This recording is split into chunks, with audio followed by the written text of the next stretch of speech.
We got a presentation here for you to see. It is self-explanatory.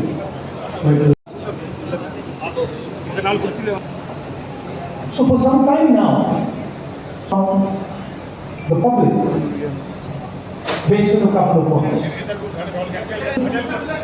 that hits every single part, in every single box, suffer this idea of independent commerce. One of the first results going in a completely different direction, including our own polls showing us something,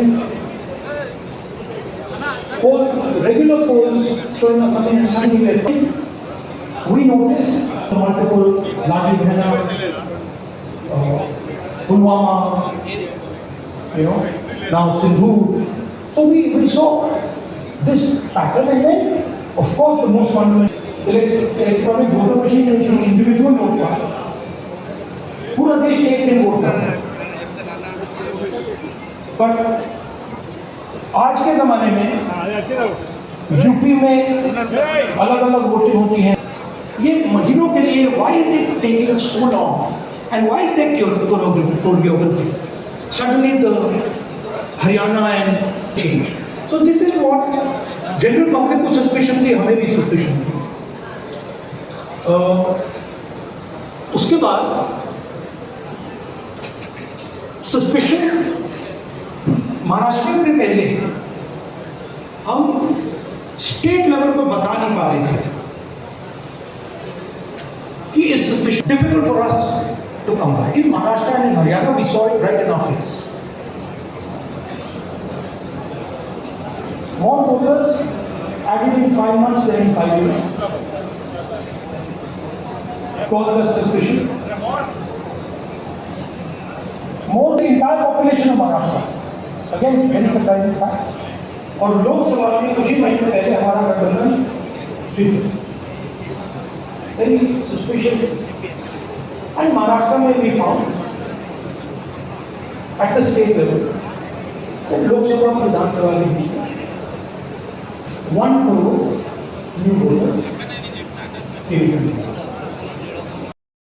మనకు విచారణకి వచ్చిన ప్రకృతి ముందు అదే మాదిరిగా జిల్లా అధ్యక్షులు, మన వేములవాడ శాసనసభ్యులు, ప్రభుత్వ విపైన ఆది శ్రీనివాస్ గారు, అలాగే మన ఉమ్మడి కరీంనగర్ జిల్లాకు incharge players doctor Addanki Dayakar గారు ఎమ్మెల్సీ గారు, అలాగే వేదిక పైన వివిధ హోదాల్లో ఉన్న పెద్దలకు, అలాగే పార్టీలో వివిధ హోదాల్లో ఉన్న పెద్దలకు, పార్టీ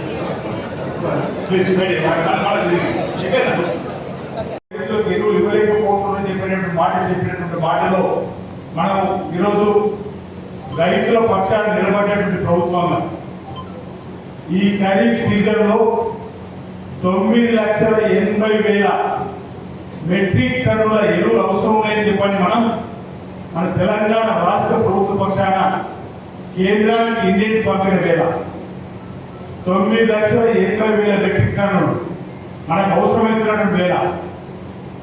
కానీ ఒక అడుగు ముందుగా వేసి బీజేపీ రాష్ట్ర అధ్యక్షుడు రామచంద్రరావు గారు ఒక మాట అన్నారు. మనం అందరూ కూడా ఢిల్లీకి వెళ్ళినప్పుడు మేము 12 లక్షల మెట్రిక్ టన్ జుగా ఇచ్చినాం, ఇంకా అదనంగా 3 లక్షలు ఇచ్చినాం, ఎక్కడికి వెళ్ళిందో చెప్పండి అని చెప్పాలి. కానీ మనకు అలిగేషన్ 9,80,000, మనకు అలిగేషన్ 9,80,000 12 లక్షలు ఎగిరించడం చెప్పండి. మనం అందరం కూడా అత్యంత దయాకరాన్ని కోరుకుంటూ అందరూ కాంగ్రెస్ పార్టీ పక్షాన్ని నిలదీస్తే కిమ్మనకు ఉన్నటువంటి భారతీయ జనతా పార్టీ వ్యూహం ప్రకారం తెలంగాణ యూరియాను తక్కువగా పంపుతున్న సందర్భంలో మనం ఈ ఎరువులను రాజకీయం చేయవద్దనుకున్నాం. ఎరువులకు సంబంధించి సగలు అందకపోతే రాజకీయం చేయదలుచుకోలేం. మనం కాంగ్రెస్ పార్టీ పక్షాన్ని రేవంత్ రెడ్డి గారు కానీ తుమ్మల నాగేశ్వరరావు గారు కేంద్ర ప్రభుత్వం ఒత్తిడి పెంచి యూరియా తీసుకురావడం మనం ప్రయత్నం చేస్తున్నాం. నిన్నటి రోజు వరకు మనకు నిన్న 20వ తారీఖు కేటీఆర్ గారు కూడా తెలుసు, కానీ కేటీఆర్ గారు ఈ అంశాన్ని రాజకీయం చేసే ప్రయత్నం చేస్తుంది కాబట్టి ఇక్కడ చెప్పేటువంటి ప్రయత్నం చేస్తాము. దయచేసి ఈ అంశాన్ని నేను నోట్ చేసుకోండి. మీకు ఈ మీటింగ్ అయిపోయాక దీనికి పంపే ప్రయత్నం చేస్తా. దీన్ని మీరు అన్ని గ్రామాల్లో కూడా రైతులకు చెప్పేటువంటి ప్రయత్నం, రైతులు ఎవరు ఆందోళన చేయడం ఉండే విధంగా చేయాలని చెప్పండి.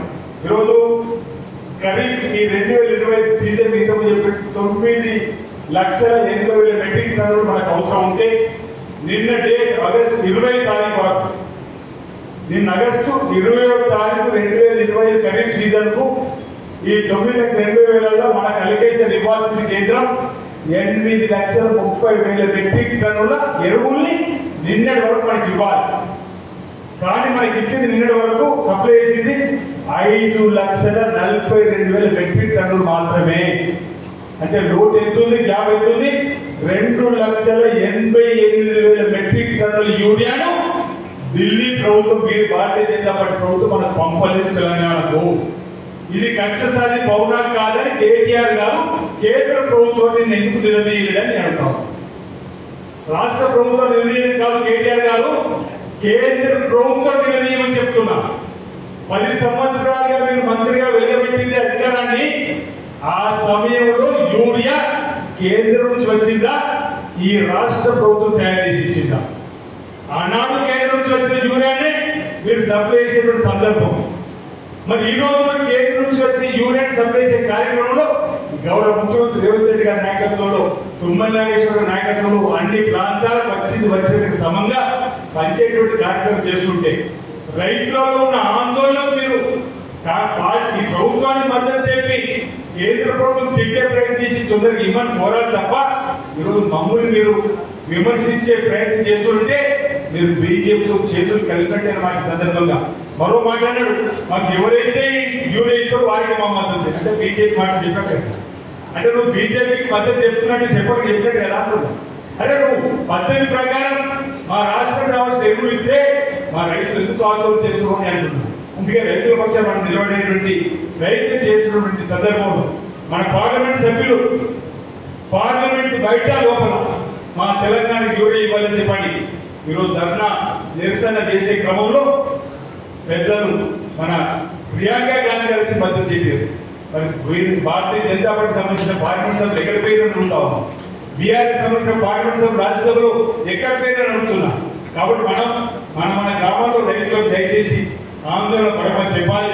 నిన్నటి రోజు కూడా తుమ్మల నాగేశ్వరరావు గారి దగ్గర జిల్లాకు సంబంధించిన ముఖ్య నేతలతోటి పెద్దలు ఏక మహేందర్ రెడ్డి గారు కూడా కార్యక్రమం జరిగింది, చెప్పడం జరిగింది. ముఖ్యమంత్రి గారి ద్వారా కేంద్ర ప్రభుత్వం ఎరువులు పెంచడం, ఈ రోజు ప్రత్యేకంగా ఎరువులకు సంబంధించి కూడా రాబోతా ఉంది. వాటన్నింటినీ కూడా రైతాంగాన్ని పర్మిట్ కార్యక్రమం చేసే బాధ్యత ఉంటుంది. ఈరోజు బీఆర్ఎస్ బీజేపీ కుమ్ముకై ఈరోజు మన రైతాంగాన్ని పడుతున్నటువంటి ఇబ్బందిని ఎప్పటికప్పుడు రైతాంగాన్ని చెప్పేటువంటి కార్యక్రమం తీసుకోవాల్సింది సందర్భంగా నేను కోరుతూ, అంటే కరెంటు ఐటమ్ ఇబ్బందికరమైన వాతావరణం ఉన్నటువంటి సందర్భం కాబట్టి మీ అందరికీ చెప్పే ప్రయత్నం చేస్తూ ఇప్పుడు ఏదైతే నిన్నటి వరకు మనకు అలిగేషన్ సంబంధించింది వాట్సాప్ గ్రూప్ లో పంపిస్తా. ఆయా గ్రామంలో ఉన్నటువంటి రైతులకు చెప్పే ప్రయత్నం చేయవలసింది ఇక్కడ ఉన్నటువంటి అందరూ కూడా నేను కోరుతూ, మరి ఈ కార్యక్రమాన్ని ఉద్దేశించి ప్రకృతి గారు, అదేవిధంగా మన అద్దెకి దయాకర్ గారు మాట్లాడే కంటే ముందు మహేందర్ రెడ్డి గారు 2 నిమిషాలు మాట్లాడుతూ కోరుతున్నా. తర్వాత పెద్దలు